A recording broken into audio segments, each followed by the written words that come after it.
Hi everyone. In this video, I want to talk about something that I've had on my list of things to do for a really long time, and that's assertiveness. It's funny because my note in my app was assertiveness. I suck at it.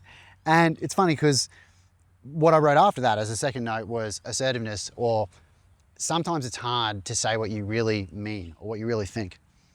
And I think when it comes time to talking about assertiveness and reflecting on assertiveness, this is where I would usually begin.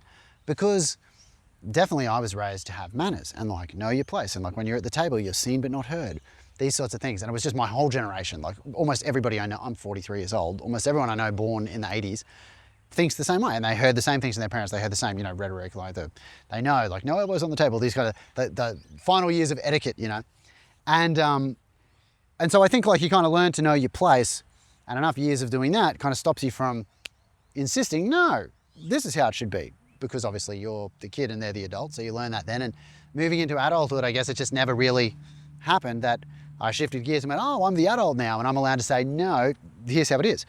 So years ago, I read a book. It was called When I Say No, I Feel Guilty. And it was about assertiveness. It was a really good book. And it had a bunch of like techniques in it. I think it was written in the 70s, maybe the 80s, I don't know. Old book. I read it in about maybe 15 or 16. And yeah, there was techniques in it. The first technique he talks about is like the broken record technique. Like it's about a guy who like wants meat, and or his dad, like at the supermarket, they didn't give him his bag of meat. Like he bought all his groceries, but then he got home and he's like, oh, I spent like $100 on meat and I don't have my bag of meat. So he went back to the shop and was like, oh, hi, my dad just got his groceries. So instead of being like, is my meat here? And like, and they're like, no, we're not looking for it, and not getting the meat. He was assertive using the broken record technique, where he said, my dad doesn't have his meat. When he got home, it hadn't been given to him. I want my meat. And they were like, well, we can go have a look. He's like, I don't care how you get it. I want my meat. And he just kept repeating, So they'd be like, well, we can't just give you meat. It's like, well, no, he paid for it. Here's the receipt. I want my meat. And they're like, okay, we can see what happened.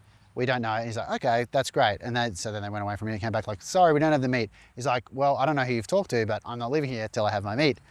And so then, he's like, let me get the manager. He's like, yep, that's great. Grab the manager because he can help me get my meat. And he just kept again and again. And so I always remember that technique whenever I need to be assertive. It's kind of like, I'll just keep making, like figure out in advance, what is my point? And I'll make that point again and again. But the thing, so when required, I can assert myself, right? And reading that book was a help. So instead of feeling guilty, like, oh, this person doesn't want to have to deal with me, like instead of thinking like that, I kind of learned to shift my thinking in towards, no, like if you want something and you're entitled to it, or even if you're not, assert your right to have it, right? And there's a lot more to the book. There's a lot more to assertiveness than I'm going to talk about in this video. But the thing I made a note of was saying what you really think is hard.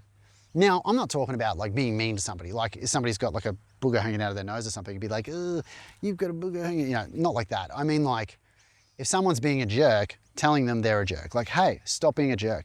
Or if someone's being toxic, it's like, I don't like that you're being toxic right now. Like asserting yourself in front of that person, to reinforce that what they're doing is not okay. Like often I'll kind of be like, and I'll try to be nice to everyone, especially on set. It was always my goal on set. I talked about this a few videos back. It's like, because everyone's working for free on no budget independent film productions, you feel guilty. And so you're kind of nice to everyone when it's like, hey, you're not doing what you need to do. Hey, you're not standing where you need to stand. Like just to tell someone they're not listening.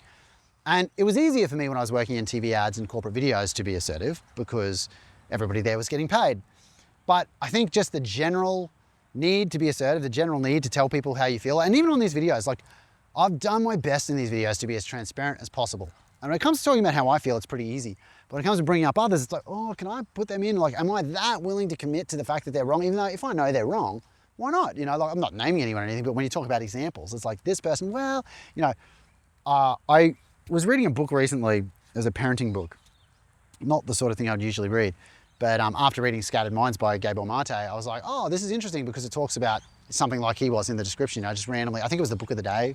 And so I was reading it, and in that she talks about how like going into any situation with your kid, you should try to have the most generous interpretation. That's what she called the MGI, most generous interpretation. And I think there is some good in that idea. And I guess that's often what I would try to do. It's like, but I think sometimes like just timidity or fear of being assertive stops you from like when you really do need to assert yourself, right? Like, and if I was protecting someone else, maybe then, but for me, it's like, I'll just take the, whatever it is and try to work around it rather than just asserting back like, no. And I made a video about that recently too, like just wishing you could just say F off to the people who you're working with. And this is what I'm talking about. So just learning to assert yourself. Anyway, again, it's something that's been on my list a long time. I always see it and go, nah. And I thought, well, look, I'm so close to the end of my videos now.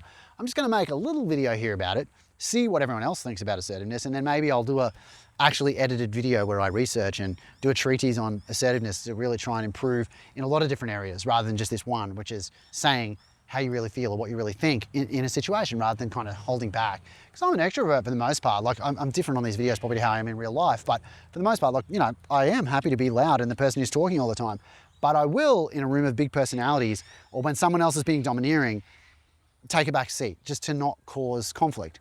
And again, I think that's just from upbringing in my generation. I think a lot of people in my generation are walked all over by people in one below and one above them.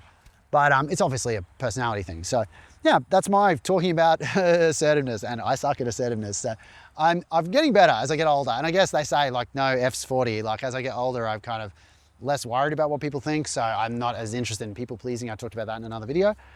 Anyway, yeah, but for the most part, like I really want to start practicing trying to say what I think and like commit to it in the moment. And I think, yeah, even in my videos, being as transparent as possible is helping. So thanks for watching today. I hope this was helpful to you. This is a real me thinking out loud. But again, over the course of these 100 videos, that's often what it's been. Like I'll make notes as I'm working on the docker or moving through life. It's like, oh, that's relevant. That's something I'm thinking about. And even though it might not directly apply to making this documentary or 20 years of filmmaking, it's day-to-day life and it does affect every interaction. So hopefully it was relevant. I mean, if it wasn't, you didn't need to watch, but thank you for watching. And yeah, if you haven't already subscribed, I'd love it if you'd subscribe. And yeah, if you want to hear from me in the new year, because I won't be doing necessarily daily videos next year, I'm going to be doing a weekly newsletter. So you can go to my website and sign up at markdeary.com to get weekly updates from me, just to know what I'm doing and how the documentary's going and everything else that I'm doing. Okay, thank you so much for watching today. And yeah, I guess I'll see you guys in the next video.